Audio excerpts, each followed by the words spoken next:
Kinumpirma ni Pangulong Rodrigo Duterte ang kanyang pakikipag-usap kay MNF Founding Chairman Nurmy Suarez at sa naturang pagpupulong, tiniyak ng Pangulo na hindi niya ipatutupad ang warrant of arrest laban sa MNLF Chairman upang tuluyan ng may sulong ang usapang pangkapayapaan.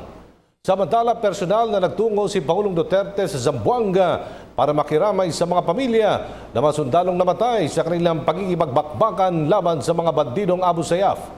Report mula kay Rocky Ignacio.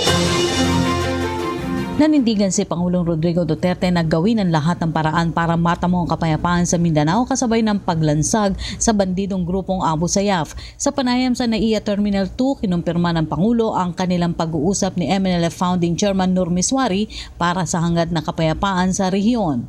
We talked last night, nandun ako sa opisina, and I suggested to Nurmy Suarez about his problem that there is a pending warrant for his arrest. And I told him, Nur, I have no intention of detaining you or placing you in the custody of the government. You can simply walk out there, ask any soldier and police to escort you kung saan ako, mag-usap tayo. But he wants Kuala Lumpur in front of the OIC and some of the mga tao niya sa Bangsa Hulo, Bangsa Tausog. Bangsa Muring sa Bangsa Tausog to sila. Gate ng Pangulo, hindi niya patutupad ang warrant of arrest laban kay Ms. Suarez para mabigyan daan ang kasunduan sa kapayapaan. Aminado ang Pangulo na may matagal ng kasaysayan ng usapin ng mga taga Mindanao. There's a warrant for his arrest. All I have to do is do not implement it against him. Okay. Because if you arrest Ms. Suarez and you place him under the custody of the police dyan sa Krami and he dies for whatever reason, conformation na tayo. Then there's gonna be conflagration of mahirapan na tayo He's the only known leader who has the influence and the stature. Nobody else stands there. Well, dito sa kabila, there's Murad and there's Jafar and there's the Central Committee of the Bangsamoro. Samantalang muling binigyan din ng Pangulo na hindi niya pahihintulutan ang mga karahasan ng Abu Sayyaf. Nagpapatuloy ang operasyong militar sa Sulu laban sa bandido. Wala rin nakikitang dahilan ng Pangulo para magdeklara ito ng state of emergency. No, it's just a punitive police action by the security forces of the government. The magnitude of the trouble there does not warrant anything except the industry of the AFP and PNP. Pagod lang yan.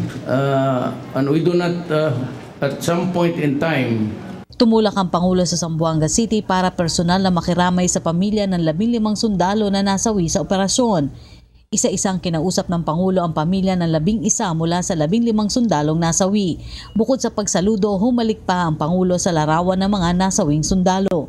Sa kanyang pagsasalita sa Western Mindanao Command Gymnasium, nagpahayag ng pagkadismaya ang Pangulo sa brutal na pagpatay ng mga bandido sa mga sundalo. Kaya nakikiusap ito sa lahat na dapat mawakasan na ang karahasan sa kapwa Pilipino. Ipinabot na rin ng Pangulo ang tulong sa mga sundalo kung saan ipinagutos ang pagtanggap sa trabaho sa gobyerno ng isa sa bawat pamilya ng nasawi. Handa rin anyang pamahalaan na isailalim ang mga ito sa Pantawid Pamilyang Pilipino Program o 4Ps. pakiusap ko, kung away lang man, fight. But do not add grief to the family by destroying the body. Kailan man, hindi talaga ako papayag na gagawin ng gobyerno yan. Hindi talaga ako papayag yung brutality, cruelty ng gano'n.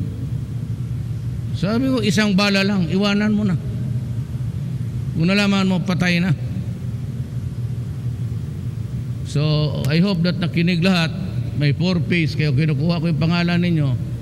Ang asawa kailangan magkatrabaho. Either national or local. Basta hanapan ng trabaho. But preferably sa national. Kasi pag walang iba, sabihin ko sa DILG, hanap ko ng program dyan na para ang mga biyuda makatrabaho. Kung ng sweldo, at yung mga anak, i-follow up ninyo para makapag-enroll. Ngayon, lahat na problema ninyo na kaya ninyo, mayroong mga benefits. As a soldier, mayroon yan. But I have a program na nire-reserva ko. Yung mga problema na hindi na ninyo kaya, talagang wala kayong makapitan. May naiwan ako na number. Tawagan lang ninyo, sabihin ninyo ang problema. At kung sino yung tao dito sa gobyerno na matawagan ko, siya ang maghanap ng solusyon sa problema ninyo.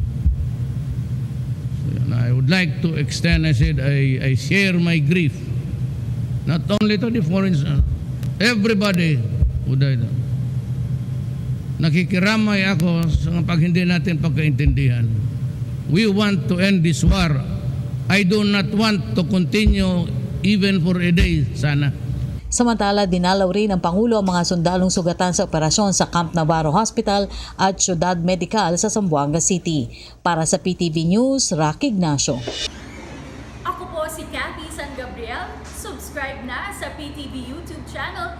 I-click lang po ang subscribe button.